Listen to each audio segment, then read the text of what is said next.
Hello, welcome back to the MDL Qualifiers. This is the South America Games. My name is NomadCasts and I'm here with Infamous versus Mad Kings, and we are into this draft already. That's right, these guys, they got a quick turnaround. We're only waiting like 4 minutes and we're back into the next game. I love it.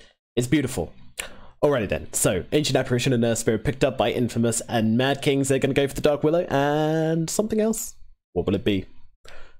Get into their ears that time a little bit. But that was a pretty quick intro. Let's take a few steps back. We don't want to sprint into this cast like we're trying to run a 100 meters. We're going for the full marathon here. So Infamous. Last game it was pretty tricky for them actually. They in the draft I actually thought they'd lost it, and then they turned around in the laning phase. They just destroyed Mad Kings. Like Mad Kings, the whole game I didn't really feel like they were in control. A bit of baiting, a little bit of playing around, and you know, a bounty hunter which doesn't go and kill stuff. What do you do? What do? You picked a bunch of heroes that can't farm, and Infamous just read it and we're just like, okay, cool, we're not going to fight you. And there's nothing Mad Kings could do. So this game, they're going to go with the Dark Willow again. Obviously value the hero quite a lot, and pick up the Witch Doctor as well. So both teams pick up their 4s and their 5s straight off the bat. I much prefer this opening from Mad Kings. I don't like 10 seconds remaining. Last game we saw Dark Willow played as a 5. I hate Dark Willow 5. I think it's just too greedy. She does far too much to the 4 to be able to put her into the 5 position.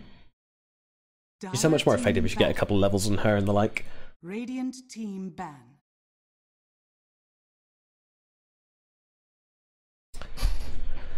Alrighty, so of course we have the Viper ban as well. If you don't know, Pepita is like a famous Viper player. He Vipers 24/7. I'm fairly sure he is actually a reptile in real life. So people just ban him every single time. Doesn't get to play that hero very often, but boy, when he does, they'll first pick it every single time for him. And you know, it's always interesting when heroes have this one hero they're really good at. And obviously Pepita's good at loads of heroes, but they just super value the Viper. Like, of all the heroes in the world to be like choose to be like the best at, and like, why Viper? Wonder if he's #1 on Dota buff. I might actually check that real quick. Anyway, for the rest of the draft, we have a Lifestealer coming out, and he's already got the Air Spirit to roll in on, which is quite nice. And the Rage is really good versus Dark Willow. It means he can't just get jumped on and nuked down by her really quick. So yeah, it's a strong hero.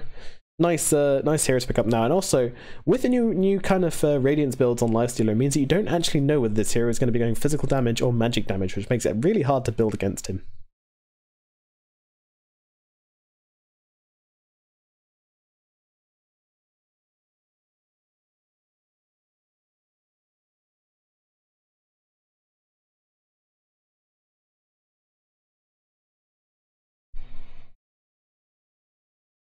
Radiant team pick. Mad Kings, they're only one defeat away from losing the tournament. They're out, and this is not what they expected. They wanted to get at least through to the finals. I'm sure they probably want to get through to the whole thing, to the whole tournament. But at least in the qualifiers, I'm fairly sure they wanted to end in a blaze of glory versus SG, or at least beat SG and get through to the actual tournament. I mean, they could do it. The Mad Kings they've got the skill. Benjers, they're still very good players in the right situations. I feel like they just don't play these tempo lines very well. They like to stomp. They like to get all over you. So weren't able to do that last game. Now they have the puck as well. So this is now 2 options for the Lifestealer to jump in on. And I love this. Like, I always think it's not the best situation when you just have one vehicle for the Lifestealer. Because then if you've got a ward up and you see that hero, you can always be like, well, Lifestealer's not going to life bomb us. The Air Spirit and the puck, it gives them 2 options. It means that if you have the vision up, not so much for the actual initiation. It doesn't matter who you're in for the actual initiation, because they're going to jump on you, and then Lifestealer is going to pop out at you, and it doesn't... If you identify as they jump on you that the Lifestealer is inside the puck every time, then it doesn't really matter. But it's if you have the vision and you see that one Lifestealer vehicle, then you'll probably know that there's a high chance they have Lifestealer. And one of the coolest things I've seen recently, though, is I think it was one of these teams. I think it might have been Pain actually. They were baiting though. They had a Clockwork who kept having a Lifestealer inside them, and there were like 5 heroes, and then a solo Clockwork just runs at them, and everybody turns around and runs away and completely stops pushing, makes so much space, and the Clockwork then just TPs out because he didn't actually have a Lifestealer inside him. So you know, I love seeing stuff like that. But that is one good thing about having a solo vehicle for the Lifestealer. 10 seconds remaining. They choose a Dragon Knight into the Lifestealer. I always wonder about this pick. So on the one hand, obviously Dragon Knight is that tanky strength hero which Lifestealer does like to feed off. On the other hand, at level 18, Dragon Knight's got the slow. Slow's BKB piercing slows are always very good versus the Lifestealer. He could juke him. He's got the ranged form, so he could juke him. Dragon Tail, really nice for the Lifestealer. And the armor as well, which Dragon's Blood gives you early on, means that Lifestealer doesn't really heal quite as much from you in terms of doing damage and healing through that. So the open wounds, I think that is. I think Feast is based on your max HP, so that would make a difference, but the open wounds won't quite heal you as much. So I don't know, just not quite as big a counter I think as a lot of people believe, but still, I say it's pretty decent against here. But Dragon Knight's so good versus Puck that they didn't want to miss out on picking him up, so. Mad Kings, their lineup, I'm already seeing the same problem as last game though. They're just kind of missing the catch. At least they've got the Witch Doctor now to throw out another paralyzing cask on top of people, and they've got the Dragon Tail as well. Sprout as well could be useful. Sprout also very good versus the Lifestealer, in fact, to kite him around a bit. But at the moment, Infamous have a much more clear-cut draft, and Mad Kings are still a bit flip-flop. I don't really know what they're going for yet. At least Nature's probably going to be the 3 position rather than the 4. Which didn't really work out too well for them last time, but might work better for them this time. Switching it up a bit, changing the roles. Wouldn't be surprised they pick a big carrot, but again, they need to choose something which can go mid or safe lane. I think you maybe want to think about something like a Phantom Lancer. Possibly, although Earthspirit's quite good versus Phantom Lancer. As is Puck. Oh, the TA, okay, they are going for the TA, the big play-making hero, and I think this is Leo Star's favourite hero of all time, I think. Could be wrong there, but I know someone on Mad Kings plays a lot of TA, and I'm fairly sure it's Leo Star. So, Infamous, how do you respond to this one? You got 41 seconds to pull out a big pick.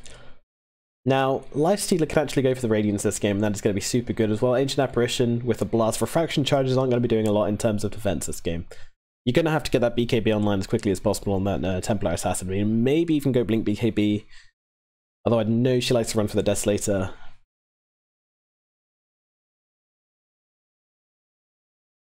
And also, they've got 2 really, really good laners versus the Puck. You've got Dragon Knight and TA, who both completely ruin Puck in lane. That is something which is going to have to be avoided by Infamous, and I'm not really sure how you do it. I mean, you just basically got to swap up your Puck to lane with the Prophet. And now they pick the Outward Devourer. Okay, so we're going to have some mad lane swapping going on here, I think. We're going to be one of those games where people are just running across the map for the entire start of the match. Because OD wants to lane against Dragon Knight. Dragon Knight can't lane versus the OD, and Puck wants to... Magic, Puck can't lane versus the Templar. So OD wants to lane versus the Dragon Knight, Lifestealer wants to lane versus the Templar, and Puck wants to lane versus the Prophet.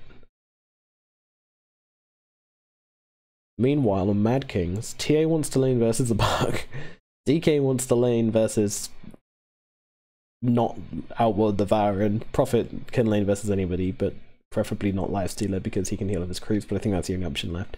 I don't know. It's going to be a weird one. We're going to have musical lanes. I'm pretty excited to see how the start of this match goes, actually, seeing how they try and avoid or accept their fates. I don't know.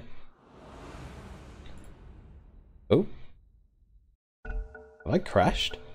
Did I crash in Dota 2? Oh. No, I didn't. Thank God. Oof, that was a sweaty moment. That would have been a first, crashing on stream. Nope, just looks like someone disconnected whilst we were loading up, and Dota threw a hissy fit. I didn't like it. I didn't like it at all. Not one bit. Aoi is the top 1 on Dota buff. Is he? Aoi's the top 1 on a lot of heroes on Dota buff. Look. Viper. Peter's got to be up there, surely. I don't know, maybe it's only because he only plays it really. They play a lot of competitive games, yeah. So the thing with SA is that they don't actually play that much ranked, I don't think. I think they play a lot of scrims, just random in-houses against each other. So they know each other very well, and that's why you see some weird drafts going on, but it's actually because the teams just know each other so well. They know their favourite heroes, they'll ban out some weird stuff because they know who plays what. And you also get like a ton of mix-up between the teams, you know, people going into different teams and just like switching around. Like every single game, you look at people and they'll have like the tags from other teams. When you get into game, it's just in standard. In the lobby, you can see it where, like, you know, you have like MK, Matthew, and I don't know, like Sacred Devat and all this stuff going on, because they're just constantly swapping, and it is one of the criticisms of the SA scene is that they can't seem to hold a team together for very long, to actually develop a proper kind of, well, teamliness. That's the word I'm going to use. I'm sure there's a better one, but we're going to go with teamliness. That's SA. Just don't have that much teamliness, but they know each other very well. So I feel like whenever they do jump into a team, they do better than you would expect for a brand new team. So that's my analysis on the SA scene as an outsider, because obviously I'm not South American. If you couldn't tell, I'm about as British as you can get. And now, Mad Kings, they are just lining up here, and Puck seemed to sense something was wrong. I'm not sure if he saw someone or what, but they're just waiting. And Puck is, I think he's pretty much going to stay under this tier 1. Always use the treants to dive the tier 1. Just kidding, that's crazy. But I did. And feed.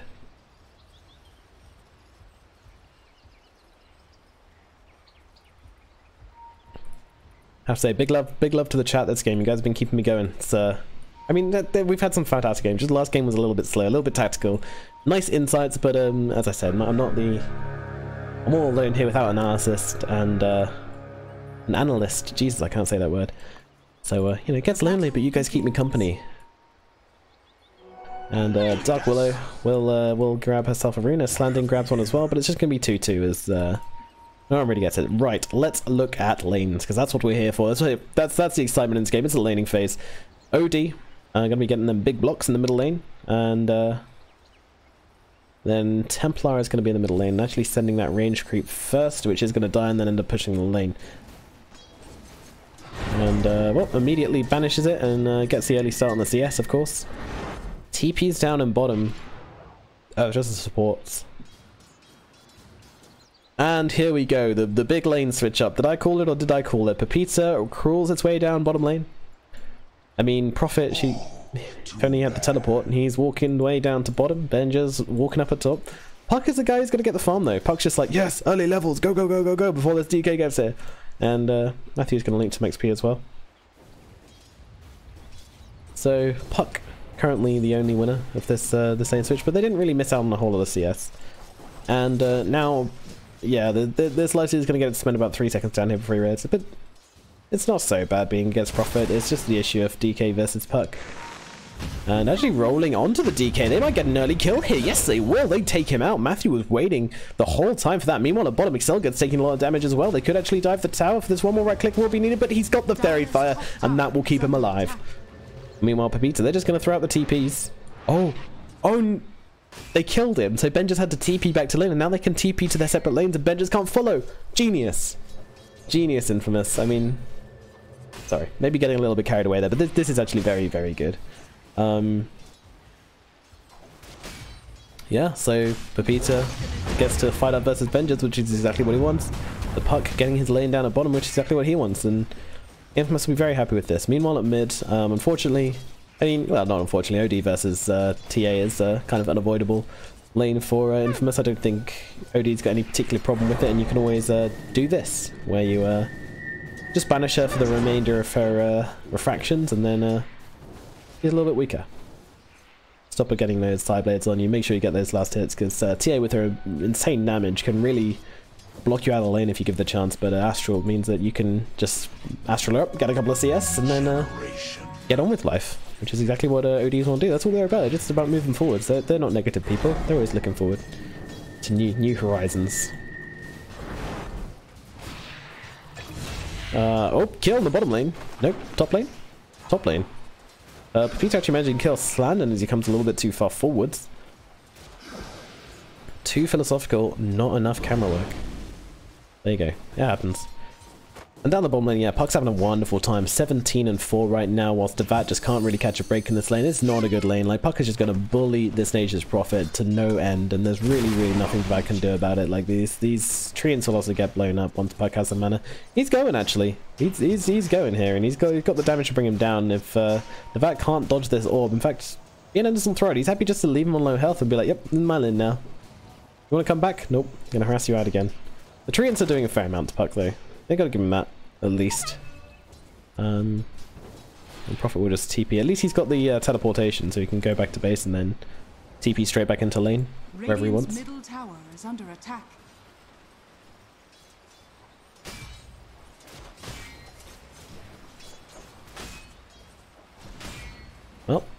Well, Peter having a good time here versus Benjers. Even with the 2 supports coming in, he's still sitting on 16 and 3 CS.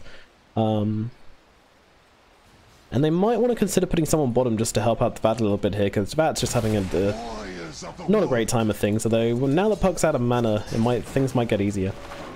I wonder if he's got anything on the courier to help out with that. No, he does not just yet, but I'm sure we'll grab some clarity soon.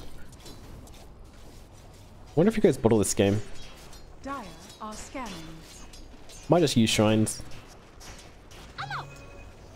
Like, shrines kind of nullified bottle quite a bit in the meta. Like, you'll see mids rarely going for bottle anymore, at least in high tier games, because it's just not that good. It's when you got the shrines. Oh, Prophet's gonna drop. They did rotate in on him, and up at the top lane as well. They take out Slandin. Sorry, I did just see the Earth Spirit come in the middle lane and bottom lane. We got 2 kills around the map, and it is actually the Prophet and again the Witch Doctor goes down as well. So 2 kills going to Infamous. 4-0. I mean, Mad Kings are yet to get themselves on the board. The seeds of fortune. Looking at middle lane now, but OD can just ask for himself if he wants. He doesn't even want to though.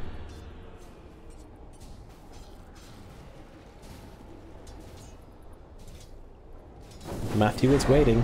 We have the banish. Rock is available. We got the bottle slash. Look at this guy. Look at this guy. That's so cheeky. Right in front of him as he's a banished there. And now comes Matthew. They're gonna kill him afterwards as well, just for good measure. There is no mana for the refraction, and he's down of here. Although the TP's in, maybe they can get Earth Spirit for this, but they got to be careful because OD is doing a lot of damage with this Arcane Orb. But nope, they do get the kill onto Matthew. Outworld Devourer is victorious. So. Wow, Puck in the bottom lane, he is just having a wonderful, wonderful time. We're probably going to run straight for the Blink, or maybe even go Midas. It's not bad, Midas on Puck, honestly. If you get a fantastic start to your lane, it's not terrible. OD being chased down. The traps are there. Decides he needs to destroy the trap, does fail to do so, but now the Arcane Orb's coming out into Lear's style. OD does need to be careful, though. Now the side blade's coming through. Look at OD just running forwards. Bramblemay's got to dodge it. Does do so successfully. And looks like OD will get out despite an incredibly ballsy play coming forward there. They knew there was a regen at bottom. That'd be good for them. And they're just going to salve them up. Salve them up. Move those items. Get straight back in there. Go, go, go. And man, look at the CS. But Peter's doing really good at top as well. Infamous looking really, really strong.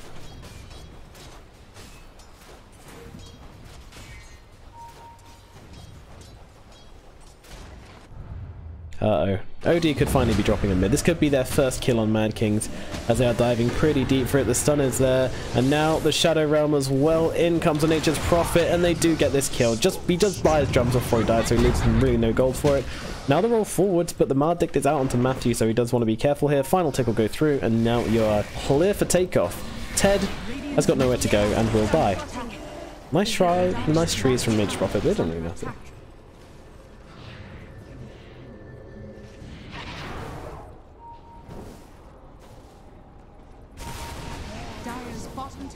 Under attack.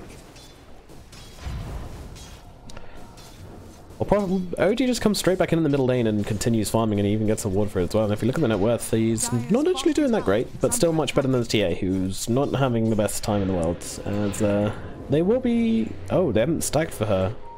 Oh, there we go. Yeah, Excel gets stacked for her. Good. So this is really important. You want to get those stacks going.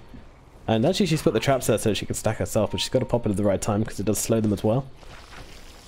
Meanwhile, Lifestealer just hopping in and out of creeps.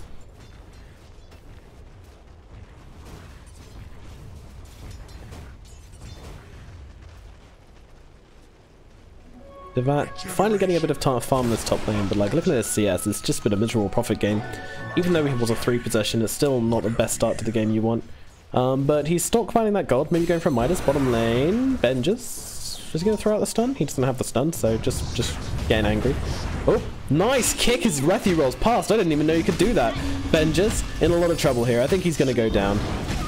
I literally didn't know you could see that. Did he dodge the flames? No, he didn't. He still got hit by flames. He like threw the rock as he went past. I'd literally never seen that. Anyway, they kill Excel good. The Agent Apparition getting ahead of himself here.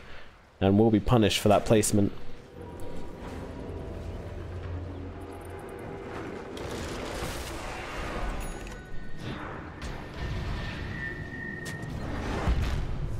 Uh-oh. Is OD in trouble here? No, he's alright. That's TP's coming in as well, so he's more than fine. Yeah, Star's shield gets broken, and now that damage there. OD actually picking up that early point in Ice Vortex, I do like that. Rather than choosing to level with Chilling Dutch exclusively. Well, Mad Kings have come back a little bit. They found 3 kills in this game, and yeah, still looking in Infamous's favour, but at least things aren't getting crazy, because if they haven't found these kills, then Infamous would have a much, much higher swing. But the lanes did not go well. The lanes just... And this, I mean, look at this net worth. 3 cores at the top, then the 3 cores from Mad Kings, so they've got some catching up to do. They have the heroes to do it, though. I mean, TA is an awesome catch-up hero. Like, she's going to get these stacks, she's going to go and farm these stacks as quickly as possible. The moment she can, pretty much. I think it's like level 3 in Psyblades you can start doing them. And then she's just going to go and... are they actually going to go for this kill? OD running the unexpected way. He doesn't have the Astral for the stun. Yep, they get this one. So, their style takes them down at mid. Devat goes down in the top lane to the Lifestealer. So, Nature's Prophet doesn't manage to get out of there. But as I was saying, Leo style, he's just going to farm up in the mid lane. Also got a kill, which is really nice. And then go and take these stacks and then head towards like a big team fighting item. Then just try and go for the big team fight and just try and like snowball ahead from kills. It's that's how you play TA and power treads. It's nice if you can skip the power treads on TA, but it's very rare that you can.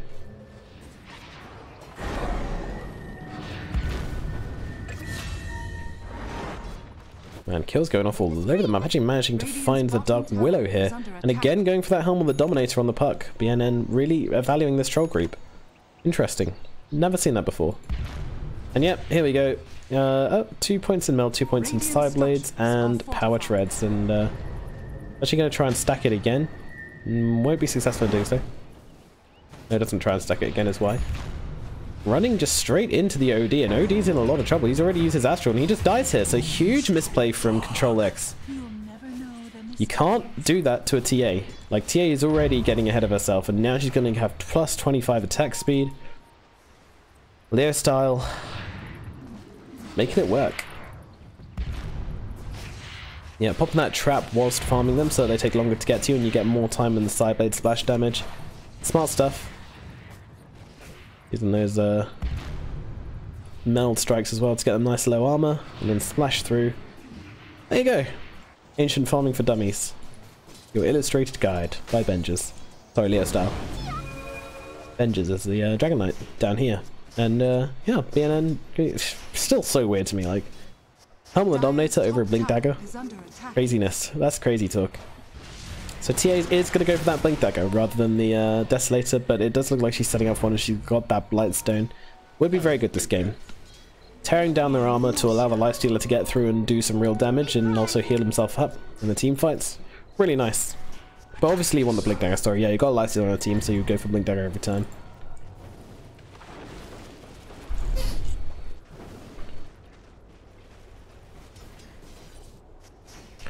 Puck? Could he be in trouble? I don't think he is. Under attack. It was Troll Cube just chasing people down. Puck. Oh, he's just going to orb himself out of here. No surprise. Oh, DK's not done. He's still looking to go for more. The coil will be used. Now Matthew coming in, and guess what? He's got a little present inside him, but he actually gets feared the moment he comes out. Can they find the kill onto Benjers? The net is there. Magnetized. It doesn't really do enough. Pepita giving chase. Benjers going to go for the TP out, and will be successful in doing so.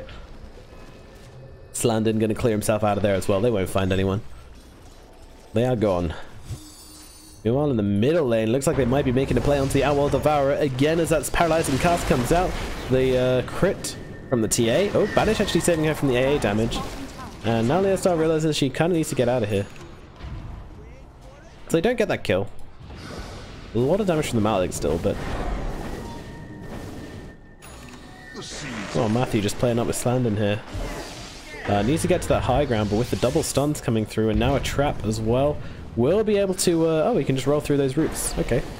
Can he make it to the shrine? Maybe. Yes, he will. Shadow Realm was not enough to take him out. Meanwhile, Pepita able to find Slandon on the back, and now Ted out of mana. And look at the damage. This is an armlet. They're tearing through him, and the rock to finish the job. Matthew will grab it. Pepita says, well played. Beautiful.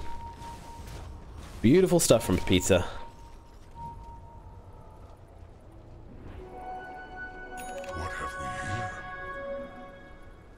So DK is going for that Blink Dagger, so... I mean, this is going to give them the jump they need to try and catch out that Pug, try and catch out that OD. Getting past the Lifestealer is very, very important. Middle lane, oh, goes down. Jesus, he died quick. This is just the Templar Assassin effect. Now she's getting torn apart, though. There's no way out of this one, so you kill yourself for an AA. Not too sure about that. So Lifestealer, no, it's going to go for the Sanjin Yasha, so full right-click build, not going for that Radiance. I do think Radiance is nice this game, but the right-click's also important, and I guess you got enough magic damage from the Puck and the Devourer, and you always want to keep that nice clean spread of damage going across, like you're buttering toast. A-Blast going to connect on 2, but they've already taken this tower, and Prophet's more than happy just to run back to base. Dire's top tower is under attack. This offlane Puck, I mean, he can just pick up this this Helm of the Dominator and push towers as well, which is pretty sick. There's something Pucks can't normally do, so it opens up a new avenue for the hero. And like, the stats aren't necessarily bad on it either. I just feel like it's a lot of gold for an item which is a Blink Dagger. But that's my conditioning coming into play. I'm just conditioned to like Blink Dagger on Puck.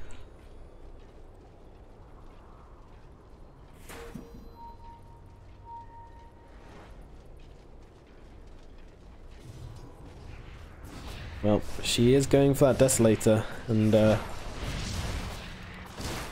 let's see if the TA can snowball this game. Knocking down some creeps into the middle lane we go. And she starts to take this tower, but we have a jump down at bottom. They have found the Ancient Apparition, and they're just going to murder him again. They are more than happy to drop everything onto this AA. More than happy. Oh. Trap at mid. The Terrorize going to come out onto the Puck just to keep him from blinking away from anything. But he does go down.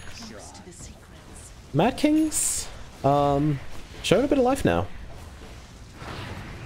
They're behind on kills, but they've just had a really good couple of fights and some good catches with this Blink Dagger on Benjers. Seem to be playing more in their comfort zone this game than last game. Still behind, but not by much, and the gold difference is like... It's going to be a big drop. There you go. Look at it. Look at that. More so they're dead. It's going to continue growing, so it may even just go into bear. Yep, there you go. Mad Kings have the gold advantage for the first time in this game.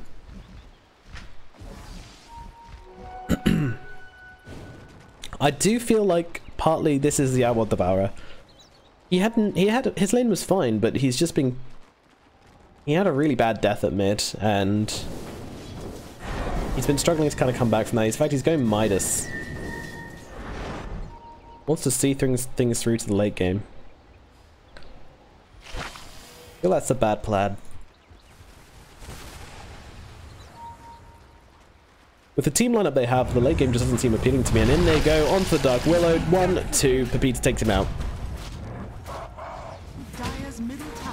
And now the middle tower will be the target, which Dr. TP's nearby throws out that stun.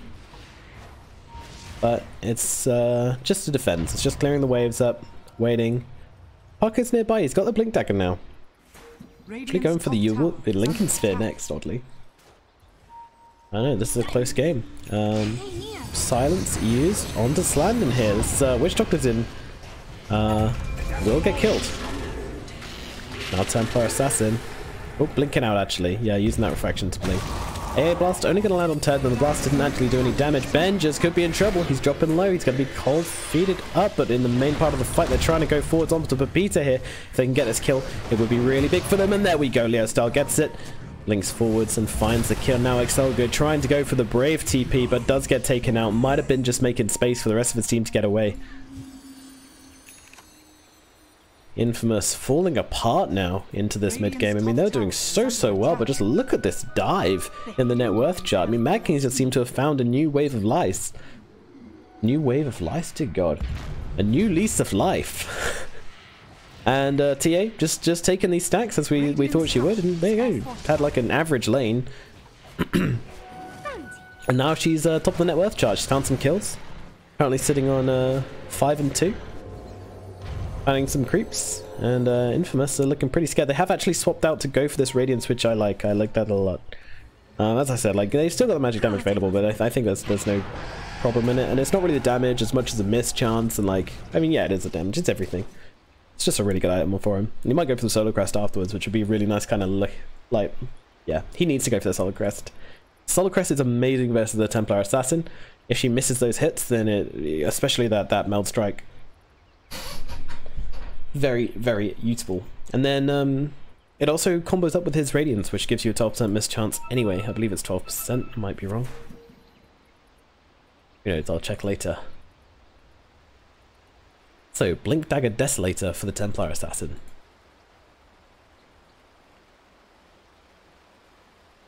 Well, Earth Spirit. He's got no items as of yet, but we'll be going for that Spirit Vessel. He's actually got the Blink queued up. He's fairly farmed. He's the most farmed support in the game. It's a title you can hold proudly. Meanwhile, Witch Doctor's actually going for the Force Staff over the what's that other item which he likes? Glimmer Cape. Not going for the Glimmer Cape this game. I can't like the Force Staff though. It gets people away from the Lifestealer, which is really important. We do have another pause out quickly. Just trying to sort out some issues, I'm sure.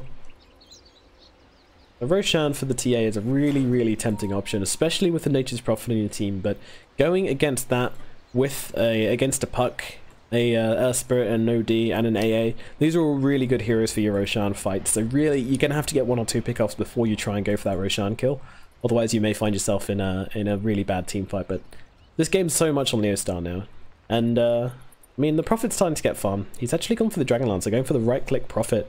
Interesting. I feel like a Silence would be really good for them, just to keep the Astral Roam coming off, or to keep the Puck in place from using Phase Shift. They've got the stun from DK for now. Maybe that's the plan.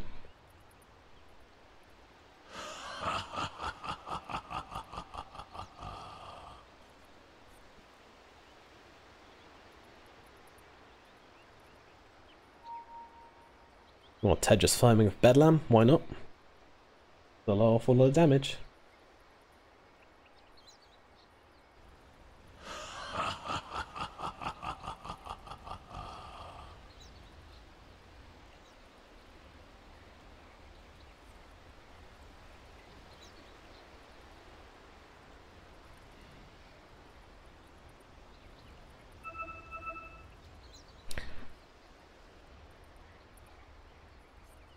Solid intelligence on what is to come. When Mad Kings take a fight, they can almost always push towers afterwards, and they've actually pinged out this top lane on the Radiant. It's just like, evil laughter going on is actually really annoying. It's very off-putting just in the silent sounds, like but yeah, Mad Kings can always take an objective. They have this Dragon Knight, they have the Nature's Prophet, and they have the anti-armor TA and all head damage and Desolator and everything, so pushing towers is not a problem for them when they get the kills. Infamous, though, I reckon they're going to be looking for an Infest Bomb once they've got this Radiance. It won't be long before he has it. I mean, the Lifestealer is farmed. There's a lot of farmed heroes in this game, that's a problem. Compared to everybody, he's not doing that well, and the OD is just having a miserable game. Dire's top tower is under Going for the Blink, but I'm not sure how the OD even survived an onslaught from the TA. You know, TA does have a peak, you know, in fact, probably her critical mass is when you get that BKB on her. Maybe crits afterwards, but Blink, Desolator, BKB crits. From there on, TA generally drops off. Like, there's not... She's most effective at that stage in the game. She's not the late game hero. She can be, but most of the time, there are other heroes better than her. Like, I'd even say Lifestealer is better than her at that stage of the game. And Puck just making so much value out of this Radiant's bottom Helm of the Dominator. Make sure he gets off that stun before he dies. Nature's Prophet is someone I have been overlooking, actually. He's got that Midas.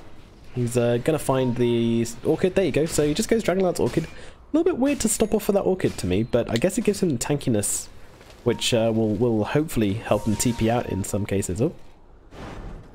Cancelled his TP. A little bit strange. Lifestealer, he's now got the Radiance. Okay, so this is fairly big. I'm actually surprised he's just showing it at mid. I would have thought they might want to hide inside someone, but I guess he was showing the Relic. Like, you can't not show the Relic this early on in the game. You just lose out too much lane farm, so...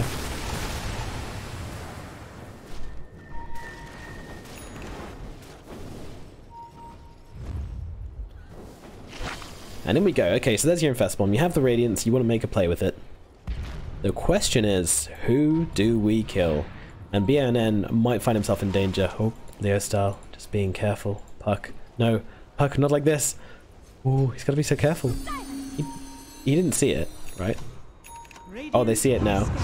They see it now, but she blinks away and does not get caught by the coil. Luckily, I don't know, they must know they're here though, because she is a coil. You wouldn't expect her just to throw out the coil like that. Meanwhile, bottom lane, the tower is going to fall. Just Avengers. Not even the Dragon Form used.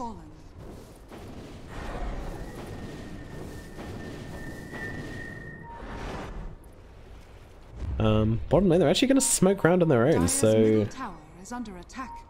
They're trying to make a play with the Dragon Knight BKB, which they've just picked off. It's pretty huge. This just tells me that Mad Kings want to end the game, actually. Picking up a BKB on both the TA and the... Oh my god, look at the Dragon Knight. He's just going for it. They don't have their TA right now. And now comes the silence along with the trees, and that just means the OD is stuck there, dying. Pepita taking a lot of damage from that Death Ward, but he's okay. Not enough damage. I think he actually managed to pull off an armor token on that. I'm not too sure. Meanwhile, Leo Stahl is going to go for Roshan. Now does see the catapult here. Is that going to be enough? Oh, look at it go. Get out of here, little catapult. Yeah, little catapult lives. What do you know? But TA, she's got business to take care of. No, she's actually too scared now. The catapult knows she's there, so... Once again, Puck. So much value from this sort of Helm of the Dominator. I'm actually impressed. I mean, I think I can speak for most of us here when I say that I'd be terrible with this, and most of us would be terrible with her. I mean, Puck is such a hard hero to play. Well, not a hard hero to play, but you got to be thinking about your cooldowns, your spells, your Blink Dagger, and then to have a creep to micro as well. I think it's beyond what most people are capable of, but obviously not everyone. And maybe I'm doing you wrong, dear viewer, as Matthew is slowed up. Did she get the trap damage? I'm sure she did. Yeah, there you go. The 7 armor is just total trash, really. I mean, it's not total trash. It's good in a lot of situations, but I feel like the plus 200 psionic trap damage just gives you basically an incredible new spell. And there goes the Dark Willow. So finally this Snake's Bomb pays off, and Dark Willow has usually been the brunt of this. I mean, she's currently sitting on a 5 deaths. 2 and 5, so it's been a pretty brutal game so far. But top lane, they managed to get the return kill onto the Puck, which is a much more valuable kill than the Dark Willow. So Mad King's going to be happy with this trade right now.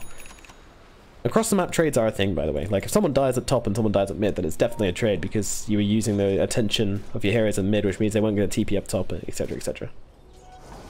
And they also find the OD again. There's 3 heroes group up down in the bottom lane, and now with his fancy new Orchid on the Nature's Prophet, that kill is easy. And especially considering the Morphling play from last game, this OD has really been letting his side down. Like, it just...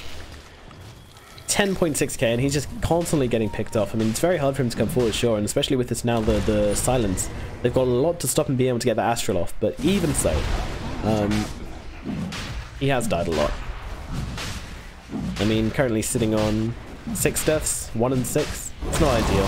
Airblast's going to come through, but they've nearly done with Roshan, and he does go down 2 Mad Kings here, so... Mad Kings now with an 8k gold advantage. They've got this BKB on their Dragon Knight, which is, yeah, it has been used. And the TA with Aegis, BKB, Desolator. I mean, this is go time, right? Mad Kings, they want to put their foot on the gas. They want to see if they can take some racks right now. That's what they're thinking. They've got the Roshan, and I think it's time to go. Infamous probably know this, but they're just going to try and desperately farm. If they can find this kill onto Prophet, this could be wow. Yeah, they're going to find the kill onto the Prophet, all right. He goes down very quick. They'll lose a tier 2 in return, perhaps, but maybe, just maybe, they're happy to... look at these treants. They're just gonna burn to death. Dire's middle tower is under Purifying attack. flames of radiance. We'll all go into Pepita. Pepita's doing well on farm. I mean, well, I kind of just, when I'm looking at network charts, I kind of just discount the profit because whilst obviously he's got a lot of money, his skill set is pretty like average. He's got Treants, which is an insane skill, but doesn't really scale with his items. Sprout, which is good in a lot of situations, bad in others. But I mean, generally, he's just not the he doesn't do a lot with his farm, is what I'm trying to say. He's always worth thinking about, of course, but he's just not as much as his net worth implies. It's one of these heroes where, you know, a TA with the same net worth as a Prophet, you're always going to be more scared of the TA. She's got the tools to kill you. Prophet does not. But does in most situations, but there you go. I was meant to have this. Oh, jumping in. The silence as well. The AA blast coming through. Benjizo popping the BKB, turning it around, trying to bring down the Earth Spirit. Can they do it? Yes, they can. Mad Kings getting another kill. Mad Kings, they're really doing well this game. Looks like waiting on the high ground here. Maybe, just maybe. The Centaur offering a lift to this Lifestealer. But it might be the puck they get inside. So Mad Kings hanging around this middle lane. Jumping forwards. And now they're going to make the play. They don't even use that infest. They just want to get the kill as quickly as they can onto Benjas. Excelgood has dropped. Another Terrorize. Gonna miss. Nope, not even be thrown. Meanwhile, TA just trying to bring down the Centaur. Now that Terrorize gets used and the Owl Devourer is just going to get eaten up in this fight. A lot of focus on him. Nothing you can do there. Meanwhile, Pepita trying to heal up by attacking heroes here. But he does find himself kind of alone. But in comes a puck. Which one is he inside? He says this one as he pops out. But the damage from Leo's style is enough to bring down that Lifestealer. Templar somehow still alive. In comes Matthew trying to finish the job, but he is stunned up and dead. They get him. 4 heroes dead on the side of Infamous. Mad Kings doing really, really well. AA Blast could deal with Leo style. He's got an Aegis though, so. Oh, and the Glimmer will keep him alive. Pug tries to tick off the Dark Willow, but he just can't find anybody in the end. Aegis still up, so. That's what I said. BKBs, they make all the difference. Lifestealer might have an inbuilt one, but once you use that BKB, the puck just really can't do a whole lot. And that's exactly what we saw happening. Neither can the OD. I mean, the OD is not really doing a whole lot anyway, but there you go. Aegis deliberately popped. Wants to get that mana and health back, and now a Nullifier as well. Onto that Templar Assassin. So all your items just became, well, useless if you're nullified, that is. Nullifier disables your items for 5 seconds. Which can be very useful. There goes the Hurricane Pike, but when you lose sight, you can't keep hitting them. AA Blast gonna rock onto the Nature's Prophet, but they've got nothing to cancel these BKBs. The TP out from the Witch Doctor, and again, nothing. The rock's off point, and there the rock actually misses the Dark Willow, so Matthew gonna be frustrated about that. Using the rock to try and cancel 1, could have cancelled 2, ends up cancelling 0.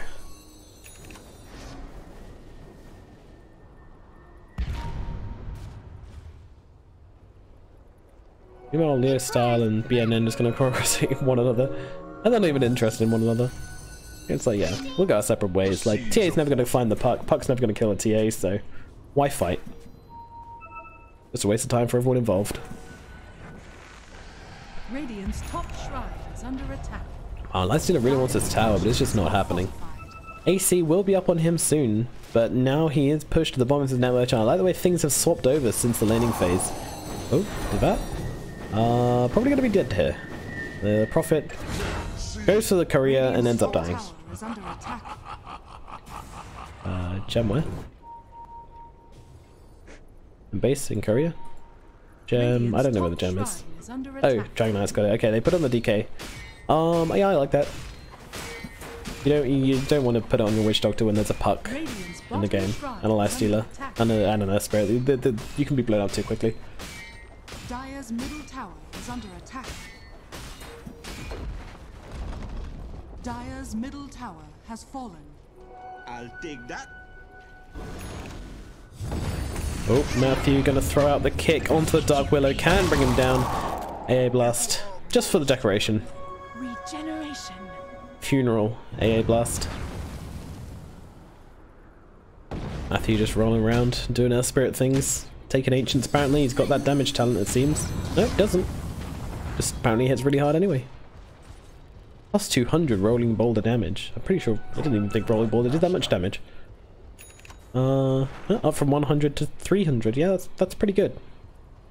What's the other thing? Plus 7 armor. Yeah, that's pretty average. 20 plus 150 gold per minute or plus 15 spell amplification. That's a tricky one. I think you won that gold though if you're 90% of the time. You're more for the disables and the utility when it gets to level 20 on Spirit, and when you're level 20, the enemy's going to be level 25, so... Talk of levels, well, how are we looking? I mean, Prophet, sorry, the Assassin doing very, very well. Prophet actually doing very badly on levels. Everybody else, yeah, doing okay. But no surprises here, the Templar is ahead of the pack. She's been farming very quickly, and she's also been farming heroes very quickly, and significant net worth lead, and just generally farming people and animals. So they are going for, in fact, the Bloodthorn on the Templar Assassin. What the Orchid? An Orchid Nullifier is such an annoying combination because you can't use your spells, you can't use your items, you just got to sit there and die. It's incredibly expensive, so it is worth it, but a TA can farm that, so it's fine. Meanwhile, Matthew, this is dangerous actually. I think they need to get out, and they've recognized this, and I think Excelgood may well hit the deck, although maybe they make a full escape in fact. OD doesn't want to get caught, can't get caught. Won't get caught. OD's fine. TP's to the shrine. Happy OD. What's he going for? Is he going for Lincoln's? Oh, okay. I guess he is getting wrecked every fight, so it is a stop the stuns coming through on him rather than a BKB, but I think I would have preferred to see a BKB, honestly. It's pretty important.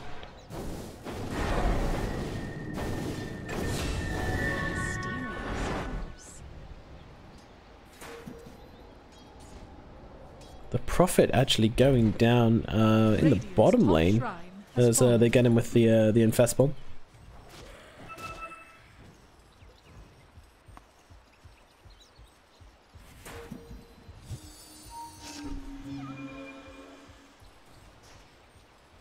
Now the Puck. Coming pretty far forward. I think it's like the furthest forward Infamous have been this entire game. And I'm looking, I mean... Oh, Leo Star blinking forwards, wants to find the Puck, will throw that silence down as they jump onto the Templar Assassin. Can they kill her? The Fury is out, but Pepita has the rage, but Leo Star does manage to make an escape with that BKB. However, Puck not done. Yes, it is done, actually. As Ted comes in, the damage from the Old World Devourer will find that killed. Meanwhile, Life Stealer making short work of that tower and maybe looking for more. Don't send the Siege Creep in to die Puck. Roshan, not up. Will respawn in 32 seconds. Maybe that could be an option for Infamous. They've taken a couple of good kills, although Leo style. This is brave, but she's got the Nullifier and the Bloodthorn. But look at them kiting here, but Lifestealer, he's in trouble. They need to make sure this Lifestealer doesn't get taken out here, and he will. Look at the range on that Nature's Prophet. Wow. Radiant's middle barracks are under attack. That was painful. That was a very, very big death on Pepita there. They got a lot, and now they've just lost it all. The middle lane's getting pushed in as well as they... Don't lose barracks during that, did they? No, they'd already lost the barracks before.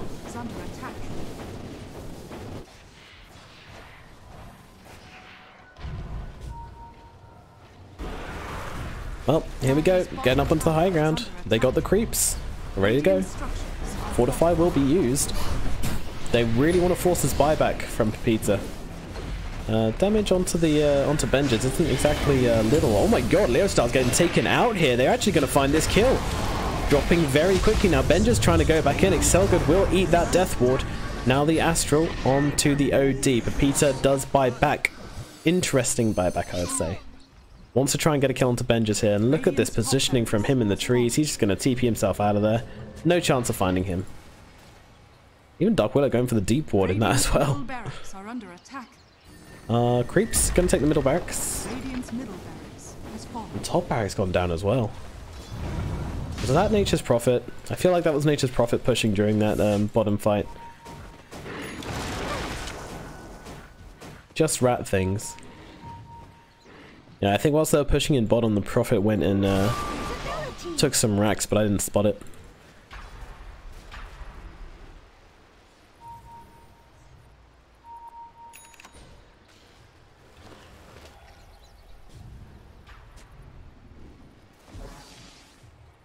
Roshan is going to be the call for Infamous now as they've gone into this pit.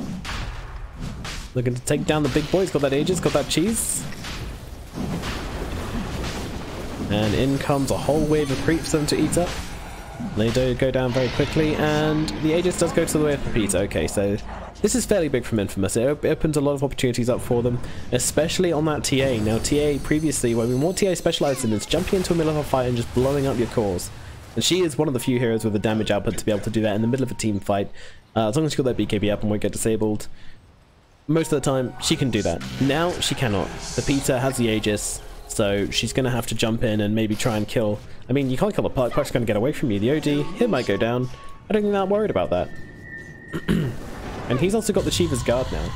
If he can get that off before she gets jumped on with the Nullifier. Yeah, Nullifier really good versus cheese though. Stopping using the cheese is pretty clutch.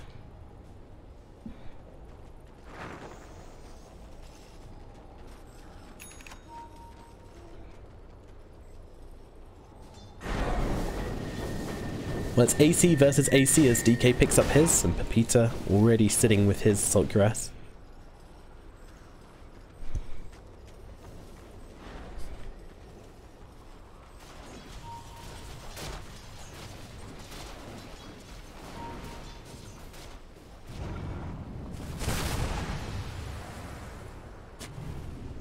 Matthew actually going for the Solar Crest next. I wonder what other items we've got coming next. I mean, what are the big ones? It feels like both teams are working towards a timing right now. So, Lifestealer, he's not really looking for anything right now. I think he's going to go for a Nullifier of his own, but right now buyback is... Oh no, already used buyback. Okay, so they're not really looking to fight right now whilst there's buyback is on cooldown. Although they do have the Aegis, which is tempting. Puck, he's actually got himself an Aghanim Scepter on this Puck, so that is going to be 700 break damage and a much longer stun, I think. Yeah, so 4.5 seconds and 700 damage. I mean, you don't want to break this coil. If you do, you may well be dead. Excuse me. Dire's top tower is under Radiant's bottom. Meanwhile, bottom, Nature's Prophet is just going to take some racks here. He's going to use BKB, although we will get pushed out. We're just going to TP away. They need to kill these Treants, but they've already... Nope, they live. Range racks live. Range racks live. And top just gets cleared out, so the Prophet can just TP in and do so much damage. They're not pushing out these lanes. And if you don't push out lanes, then, well, you're going to lose your base. And somehow, they've only got 3 barracks left. Invisibility.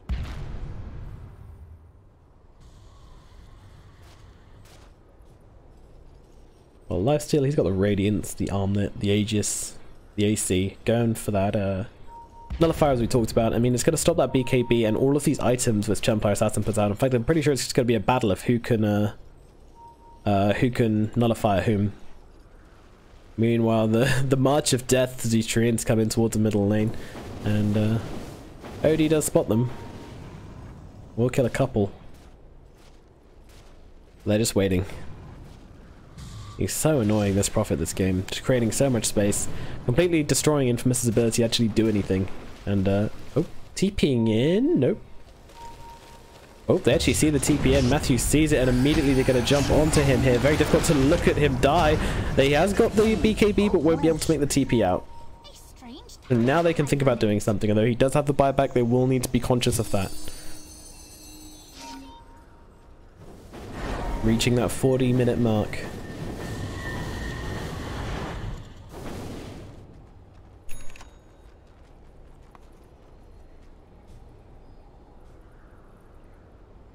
So Mad Kings, they were very far ahead, 15k.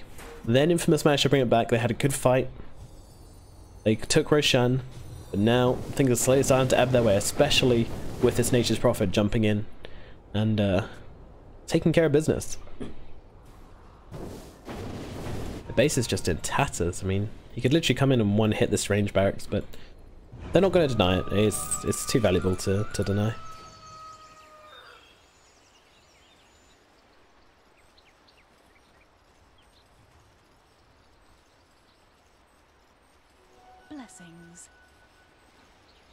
still looking for this this nullifier, but it's slowed down. Things have slowed down again. I mean, neither team really wants to fight until they have this buyback available on the lifestealer. Well, Mad King, Infamous doesn't want to fight, and Mad King doesn't want to fight until their profit's back. Now the profit's back, we may see some action. AL down onto the bottom lane. They're now realizing they really need to keep these lanes pushed out, and Aegis is going to run out on the lifestealer now.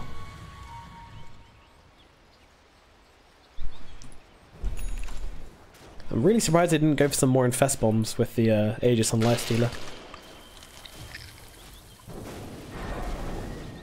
The thing, what do Mad Kings actually have to go through the rage? Obviously I have silence to stop them using it in the first place, but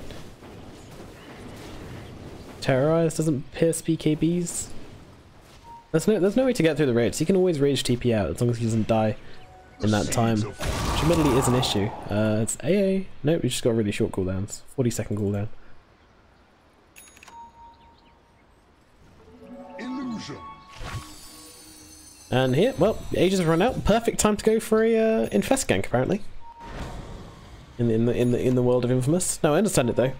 I think they have the buyback now. Ooh, no, he's just picked up the nullifier. In fact, that's why they're doing it. And they're even going to put up the Tinker Ward.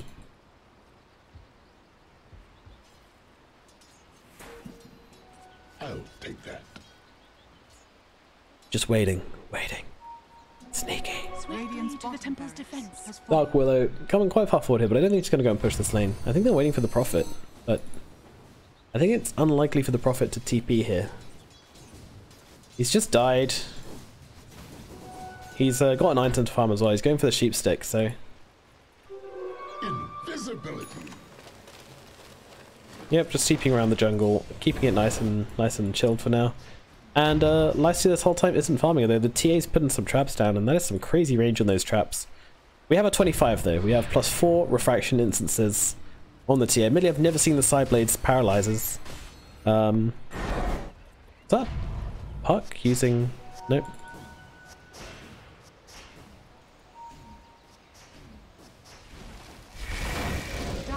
are scanning. Dire scan. Just looking to see if anybody's at the secret shop. This game has slowed down a lot. We've hit 22 kills, so 22 kills, 12k gold lead from Mad Kings, but they're too afraid to push in because they just want to farm up first. They want to hit all their timings. Infamous, they're only looking for the ganks, they're not looking for the team fights. No one's going to smoke. And we're just going to wait. Yeah, there's not a huge farm advantage. Actually, this OD with his Midas has just caught up tremendously. And this might get overlooked in the next fight. I mean, Jesus, look at how far down Pepita is in the net worth now. It's actually substantially below the Puck. Has Puck hit 25? Oh, Puck's hit 25, okay. So Puck has now got plus 420 gold per minute. 420 is a lot of gold. And she's just going to raise through the ranks here. I mean, she's already got so many items, but yep. Side device, why not? Buyback, thank you. Just completely changes the pace of the Puck's game. Now, Matthew is infected, very heavily pregnant, wanting to give birth on someone. They might find the Witch Doctor here. What can they see? Can't find anybody. Meanwhile, Witch Doctor does not see them, and as they converge in the middle lane, they're going to have a smoke up, so it looks like this might be the play. I think Prophet is just going to be ready to go. Yep, just going straight down mid. The Radiant see nothing. Oh, they're going to see it all, actually. No, they don't, because they're under smoke, so they will see the treants. Puck. Oh, immediately using that phase shift and does blink out, but is followed, and now with the stun with a Bedlam as well, but in they come on the others. There's a beautiful jump onto 3 here. Who can they take out? Puck is down, but as is a Willow, they can't find the last hit onto Ben. Just Pepita does need to be careful, because in comes the Templar Assassin to do that extra bit of damage. Matthew trying to save his friend. He's actually got a precious cargo inside him, actually jumping back in, able to kill Benjas. What a play from Pepita, not backing out, and now we'll be able to take down Leo Style as well. AO Blast onto the Witch Doctor just for good measure, and they protected their racks. The Prophet wasn't able to rat all this without the OD. That is exactly what they needed, and that is exactly what they got. Cheese? Oh, apparently there's cheese in base. Okay. Someone please pick up that cheese. I'm not comfortable with that cheese just sitting there. Well, what an explosive fight, and Infamous, well, they're bringing things back in their favor. I feel like Mad King's just waited for things to even out for far too long.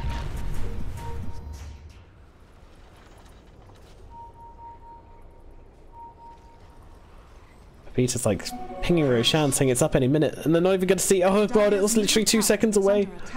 Roshan respawns. Come on, Lycia, just check it again. Check it again. Nope, he's not going to find it. Feel bad for him. Meanwhile, Prophet. Dire's structures are fortified. He's found a double damage rune. And has a side device. That Infamous are just going to push away. Does actually need to defend bottom. Excelgood cannot defend against this wave. It's kind of sad. They still don't know Roshan is up. It respawned literally just after they left. So, oh, OD managing to redeem himself for his early game and finds Dvat in the tree lines and just punishes him. Absolutely punishes him with the Sanity's Eclipse. I mean, like, how much damage did he do there? 4 arcane orbs. Side device, 4 arcane orbs. Sanity's Eclipse. Job done. He's dead.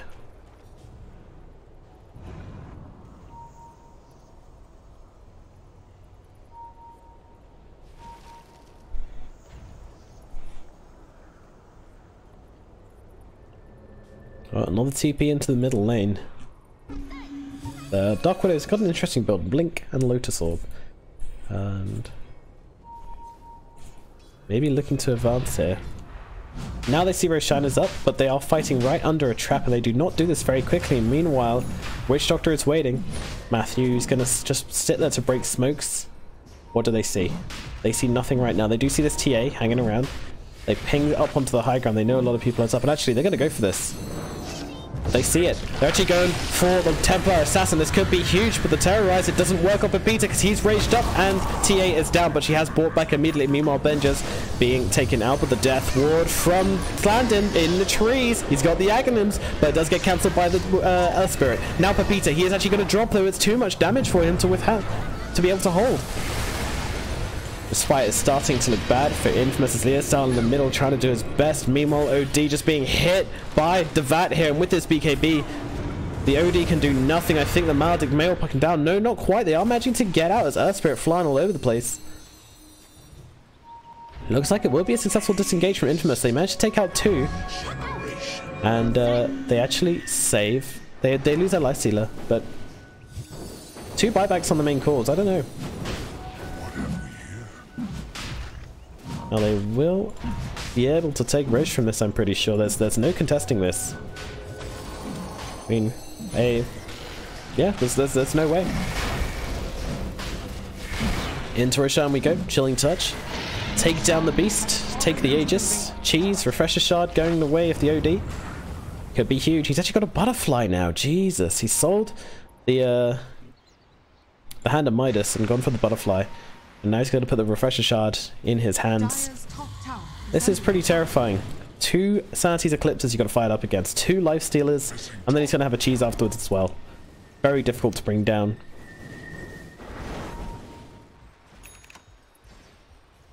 Meanwhile in the bottom lane, I mean, Leo Starler's pushing out. And that's the other thing. Like, these traps, they can just pop them and kill the entire creep wave. So, yeah. Their base, only 2 barracks remaining.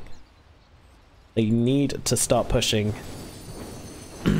Every second they're not pushing, the lane is just pushing in and in and in. They don't want to have to be forced back. Dire's top tower has fallen. Pings are coming out, but it looks like they don't want to push this, interestingly.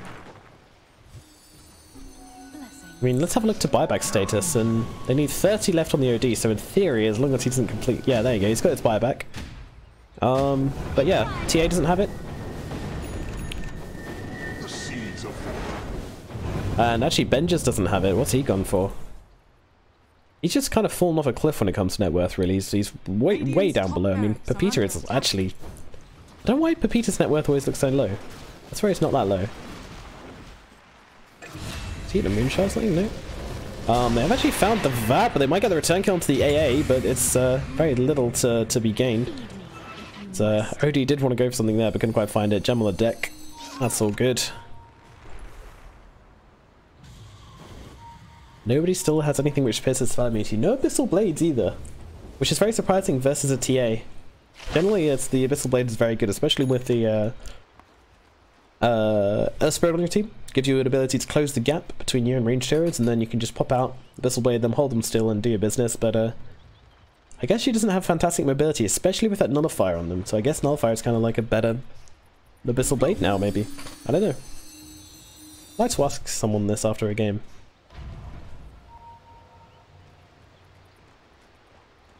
I would consider an interview, but I'm not sure how good their English is.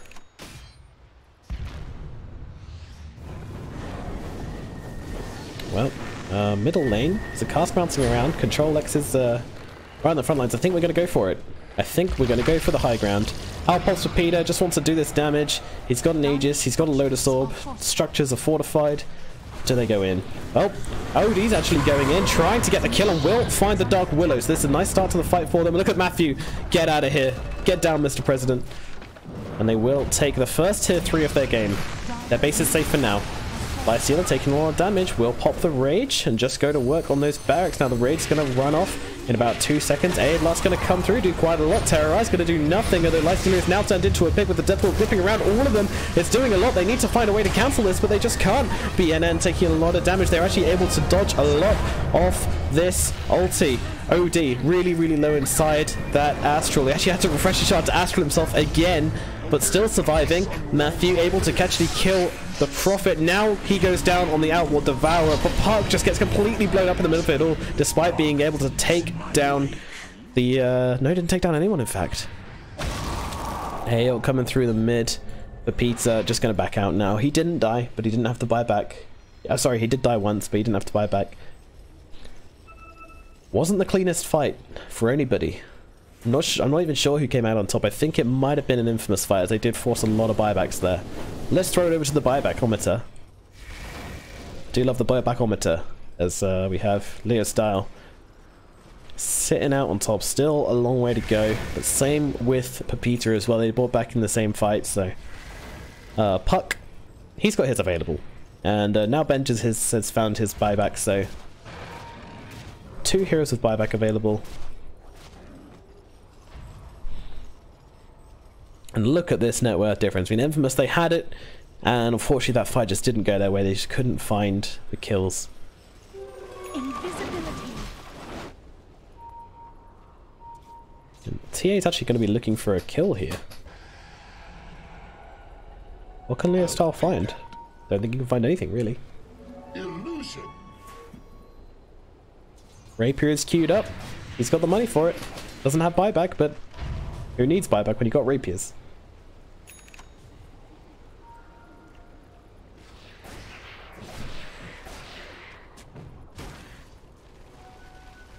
Well, the VAT, what's he going for next? I mean, he's got so much gold. He's got gold coming out of his ears. He doesn't know what to do with himself. Arcane, we'll probably get to use a Wrath of Nature a couple of times more with that, but yeah. TP around, maybe.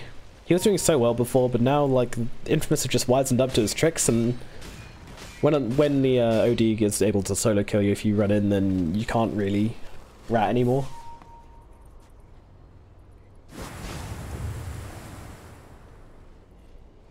But yeah, Butterfly OD is actually so good this game. Like, usually we see them go for the Moonshot just for the extra attack speed, but with the Butterfly, whilst like agility, OD doesn't really compute in most people's heads, like it is just attack speed basically. Also gives you a bit of armor versus the TA, also gives you the miss chance versus the TA, which is the big part.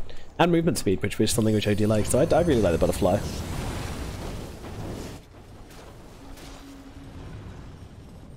Meanwhile, Lifesteal is actually going to the Lincoln Sphere, oddly. Doesn't want this Templar Assassin to be able to jump on him and blow it up anymore. Is he scared of the Nullifier and the Bloodthorn? Well, let's go to the 25 club. We're gonna have some weird heroes reaching 25 soon. Slandin, he's getting there soon, so he's got plus 75 death ward damage with that Aghanims. We are certain he's gonna go for that, but plus 1.5% max health voodoo restoration.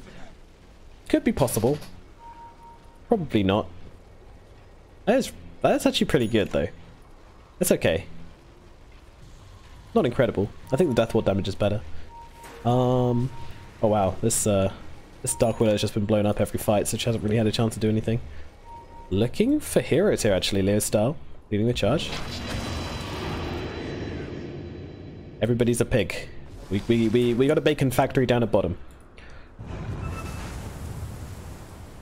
Roll forwards. Yeah, 40 strength on the DK, the easiest, well, one of the easiest talents. OD, yep, plus 60 second Arcane Orb Steal, nothing to see here.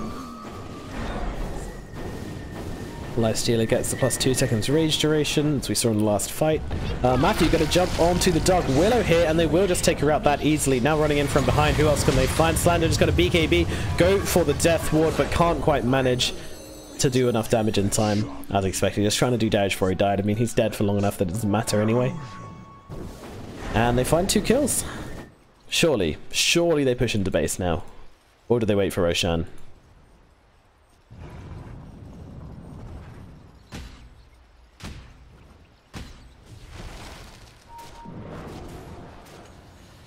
Oh, BKB up from Leo Style. He's just going to get himself out of here. He's done. He's donesies. They've just got a collection of gems in base now. We're getting to that stupid stage in the game where things are getting kind of silly. Now, Leo Style, he's got this this rapier queued up. He does want to save buyback as well, so he's not going to go all out for the rapier.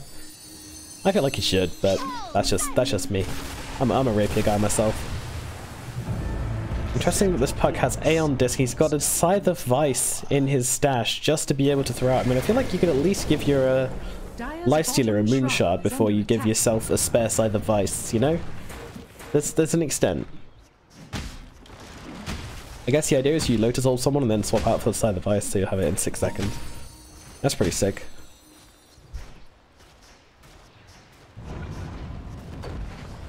Dire's bottom shrine has fallen.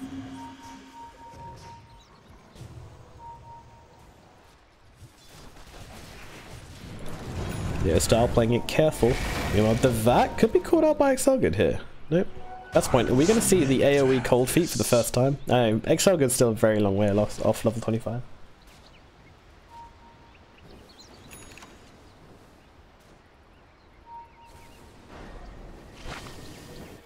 Alright, inside math, here we go again.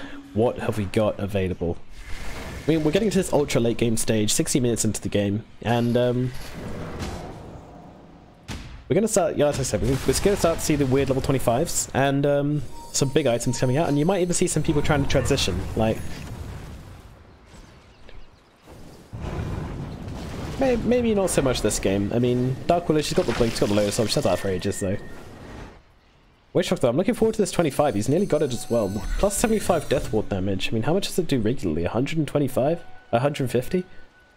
It'll increase it by a decent amount. Although the heal is really nice as well, it makes Voodoo Restore, like, Voodoo Restore at this stage is literally useless, like, it heals for so little compared to people's health pools, like 40 heal per second. It's kind of bad, but, I don't know, but I guess it's good to make one of your skills not useless rather than make one of your good skills even better. I don't know, but then again, we saw his ulti in the last fight, it wasn't even that decent either, so, meh, make of it what you will. We'll see what he chooses to go for. It's going to be interesting.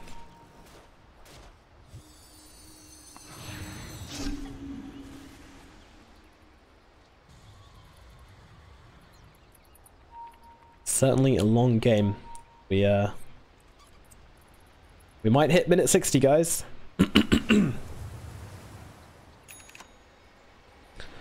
Really do need to get a drink, but I can't. I'm all alone.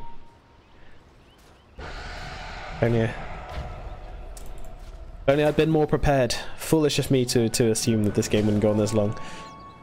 Lynx, but the team's just being very, very defensive. No one wants to lose at this stage. I mean, you got to appreciate what's online for Mad Kings here. You know, if they lose, they're out of the tournament, and they didn't expect to be struggling this much versus Infamous. So, or maybe they did. I don't know. Oh, smoke. Come on. Are they going to smoke as well on Mad Kings? What do they see? What do they see on Mad Kings? They see nobody. Pings are coming out though. They seem to be aware somehow. Everybody's gone missing from the map, I guess. You just want to... They dodged them perfectly as well. What a weird scan from the Radiant there, and Asper will just go and de-ward things out of frustration. He's got that gem, so get rid of them. Maybe go into Roshan. Get some nice 1 gold from those traps. That's pretty big. Right, another refresher shard from OD. Hopefully he can get the double Sanity's Eclipse off this time rather than the double Astral Imprisonment to help himself survive. I mean, it would have been fine. He did get the Sanity's off afterwards, but he still died, so it wasn't that good. But we have all the buybacks. I mean, just looking at this gold right now, I mean, TA is about to hit 40k. Lifesteal's behind, but still really farmed, and he's a lifesteal. He does a lot with a little. And the puck is just... This is so stupid. Puck literally has more gold than he knows what to do with. Give Lifestealer a Moonshard. Why is this Puck not giving Lifestealer a Moonshard? Seriously. It's 4k, like, it doesn't, it's nothing to you. It's not even your buyback, not even close. It's actually going to be Mad Kings going into Roshan, and H Apparition's just waiting behind. He's actually going to scout the whole thing out, but look at how quickly this Roshan is going down. Outward Devourer, he needs to make the plays here. He doesn't quite do it. Yes, he did! He snatches the Aegis on the Outward Devourer, and now he's in the middle of this fight, but Witch Doctor, he's got that level 25 ulti. That's doing quite a lot of work, but no, he still gets taken down. But Peter taking down the DK. Everybody's dead on the side of Mad Kings. Oh, what a steal, and the cheese is eaten just in victory, and maybe, just maybe, this game might be over. Oh my god. The Sanity's Eclipse just doing absolute work. Did he get the double off? Nature's guardian, return. Oh, I didn't catch it, let's see. She brought it back too quickly for me. And, oh, Prophet. Trying to do profit things. It's actually going to force back the Lifestealer, and actually because of these buybacks, they don't want to push. They can't push. Magical, yep, that oh no, Sanity's Eclipse from oh wow, look at how much the Lifestealer did with the Radiance. That's surprising. And just look at the... and he just got wrecked by Lifestealer. Yeah. He tried to get the full duration ulti up, but it just keeps him still for the Lifestealer to use him as like a bit of a healing tank. I thought that level 25 would make all the difference for the death ward damage, but it really didn't. It still did, like, not that. It did a bit. Oh, Divine Rapier. On the deck. Yep, she picks it up. And she actually found the cheese in that fight. Where was the... so I'm assuming the OD used the refresher shard in there.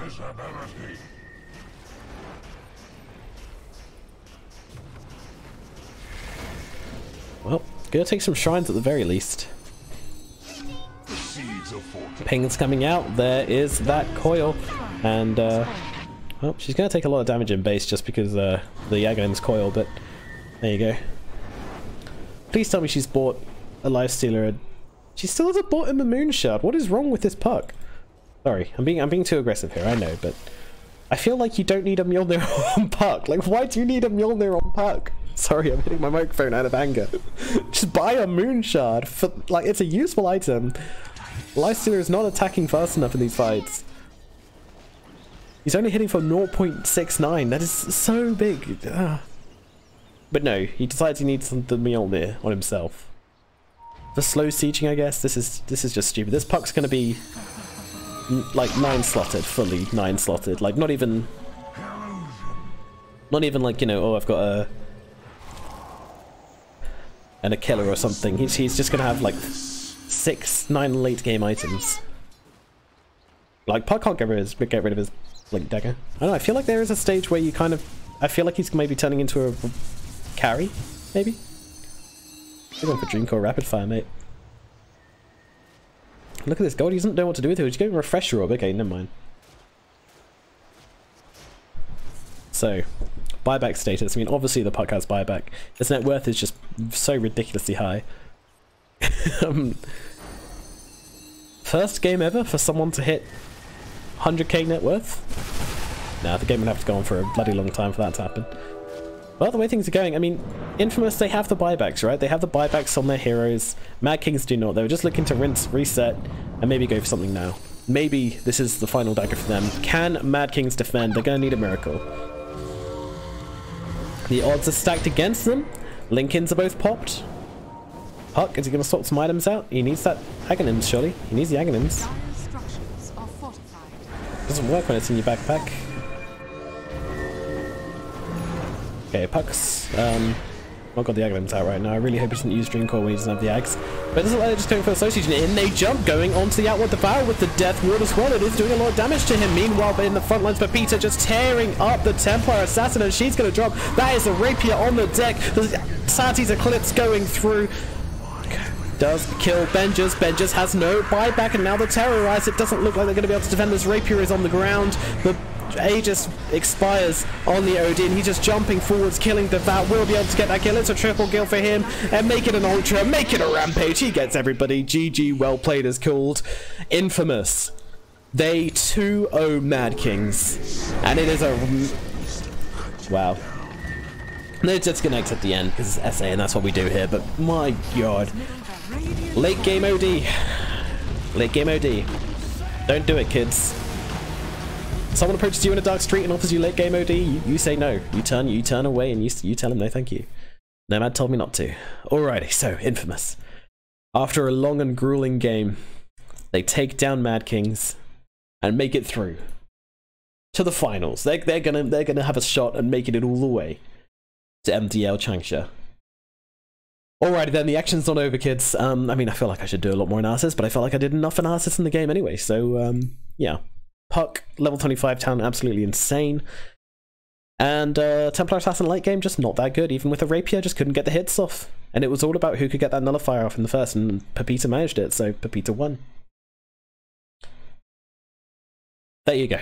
There you go. So, on to the next game we go. And, well, it's not going to be any of these. It's going to be SG versus... No, Lucini. SG versus Lucini. Coming up very shortly. Don't go anywhere. I'm going to... if you guys could just send me some money so I can like buy maybe a bottle of rum after that. It was a fantastic game. One of those marathon games, and really, really thrilling to watch. But yeah, don't go anywhere. We'll be back with the final game of the night. It's SG versus Lucini to find out who gets to go on to face Infamous in the finals. Thank you for watching. My name's Nomad. Throw me a follow. I'll see you soon.